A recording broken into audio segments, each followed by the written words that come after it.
Now that the NBA trade deadline is passed, it's time to talk about the guys that didn't get moved. Why didn't these players get moved? Why didn't some of these stars get traded? What exactly happened at what turned out to be an extremely quiet deadline in terms of big players getting moved? And now that the trade deadline is over, we go into the end of football season and the real heart of basketball season. It is a great time to get started with the sponsor of today's video, Prize Picks, where, by the way, you can get a 100% deposit match up to $100 when you click the link in the description and use code SPORTING. And there is so much stuff going on with Prize Picks right now. First and foremost, in terms of football, we've got a Patrick Mahomes free square. If he passes for a single yard in the game on Sunday, that is a free square for your selection. Make sure you use your Pat Mahomes free square before the game. So as you're going through, you're clicking more or less for each of these numbers between 2 and 6 selections. You're trying to win some cash. Make sure you're using that Pat Mahomes free square, and make sure you're paying attention to these demon and goblin numbers as well. We've talked about this before. Red numbers are more difficult to get. Green numbers are less difficult to get, and each of them either increase or slightly decrease your payout, but are a little bit safer in the case of the green ones. But there is still more stuff as well. Prize Picks is opening a new mode called Prize Picks Pick'em Arena. When you go into this new mode, it'll show projections available within the next 20 hours. You select 2, 3, or 4 of these projections, and you pick more or less for each. Then you submit your entry for $5, $10, $20, $50, or $100, and you'll be placed in a group with other members based on your number of picks and your entry amount. If you finish with the highest score in your group, you earn a cash prize, and members who tie for the number 1 spot will split that payout. Or if you get all your picks right, 4 for 4 is 10x, 3 for 3 is 5x, and 2 for 2 is 3x. So there's so much going on right now with Prize Picks, in addition to, of course, the 100% deposit match up to $100 when you use code SPORTING and you click the link in the description. So Pat Mahomes free square, Demon and Goblins, new game mode on Prize Picks, and a promo down in the description. Make sure you guys click that. Enjoy the rest of the football season, the end of the football season, and the rest of the basketball season as well. And thank you again to Prize Picks for sponsoring today's video. Now let's start with arguably the biggest name player of the deadline that actually didn't get moved that I thought was going to, and that is Dejounte Murray in Atlanta. Now, his name was one that came up over the last handful of weeks as we led up to the deadline, and it made sense that Atlanta would explore trading him. The combination of him and Trae Young has not gone well together.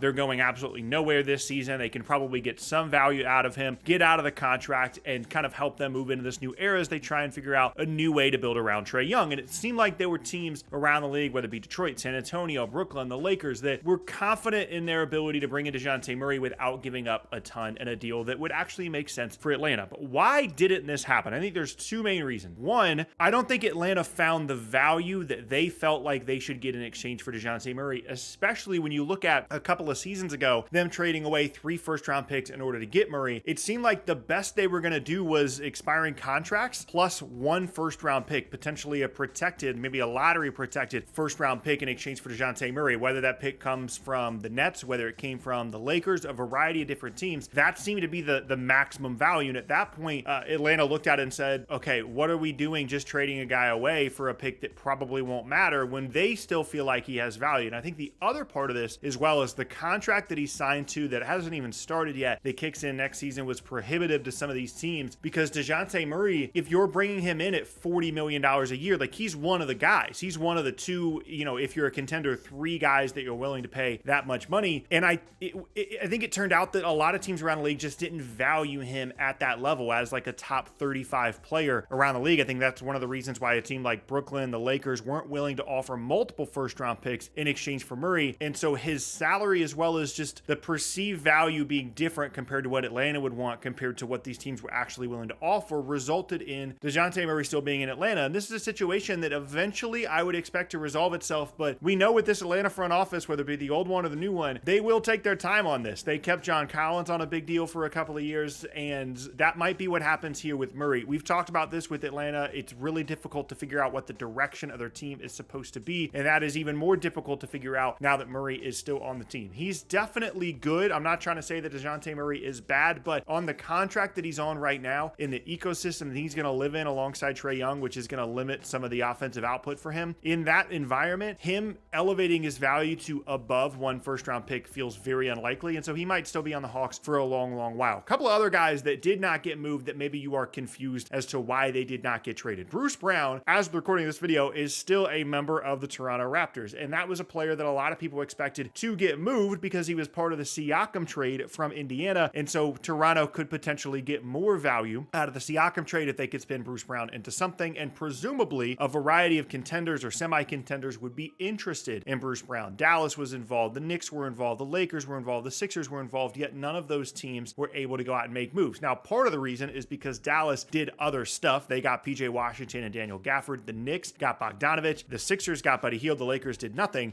which we're going to talk about here in a second. And the other part of the reason, too, is I think there's a misconception about Bruce Brown's free agency because we don't see this very often. Bruce Brown is a team option this offseason. That's not something that happens very often on a non-rookie contract. Toronto can decide to pick up the $20 million team option for Bruce Brown in the offseason or decline it and let him walk. And I think that's the reason that he's still there, is that they feel like they have plenty of options in the offseason when maybe more teams have a little bit more clarity on what they kind of would or wouldn't want to offer in exchange for Bruce Brown. They could potentially get more in the offseason than they did at the deadline, or they can just pick up his option. He can play to the deadline, and they still have the opportunity to trade him at next year's trade deadline. There was less urgency in Toronto to trade away Bruce Brown than there was for some of these other guys because he's not a true 2024 free agent because he has that player option, or excuse me, that team option that they can still pick up. So next, let's talk about not a player that didn't make a trade. How about a team that didn't make a trade? It's not the Chicago Bulls. I've got a video on the way for them. Trust me. It's the LA Lakers. The assumption leading up to the deadline for weeks was one of two things. Either the Lakers were going to do a D'Angelo Russell plus some stuff swap for Dejounte Murray. That was a trade that was rumored for a long time. Then D'Lo started playing out of his mind. The Lakers kind of cooled off on that and decided to keep all their picks and all their assets.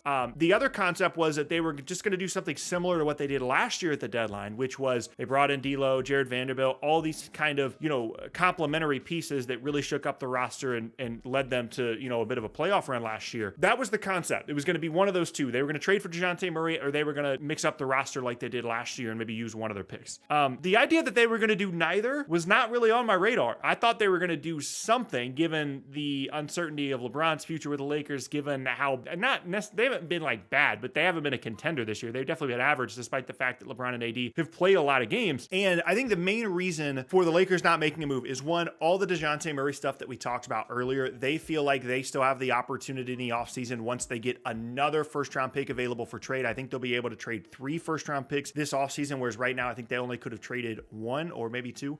So that adds them some flexibility in the offseason, in addition to some of the Dejounte Murray stuff we already talked about. But also, I think the Lakers are very aware of the possibility of LeBron not being on the team sooner rather than later, and just constantly thinking about that and not wanting to trade away 20, 30 first round picks, future first round picks, in exchange for a guy in Dejounte Murray that doesn't help you if LeBron leaves the team. I think they are very, very aware of that possibility and don't want to overextend too much. It's one of the reasons why they didn't make a star move at the deadline last year either, and they just kind of shook up the roster and only traded away 1 first round pick when a lot of people assumed that they would trade both, because they aren't going to go as all in as I'm sure LeBron would prefer that they would. And as I mentioned, they're going to have some flexibility this offseason to make some moves. And it's still a team that defensively is not a team I would want to see in the postseason when fully healthy, and they're still going to be scary. But it was definitely surprising that the Lakers didn't end up making a move here. In addition to all of those pieces, I think overall, this deadline was quieter for a variety of reasons. One, there just weren't a lot of stars available. Like Dejounte Murray was kind of the top level star that was available at the deadline because Harden got traded in the fall. Siakam and OG Anunoby, those guys had both already been moved from Toronto. And by the time we got to the deadline, it was just always going to be a bit of a quieter deadline, partially because a lot of these stars have already gotten moved so recently, which we've talked about before, and also potential trade pieces like Donovan Mitchell. The Cavs won like 15 of their next 16 games once Evan Mobley and Darius Garland got hurt, so he wasn't going anywhere like we thought he might.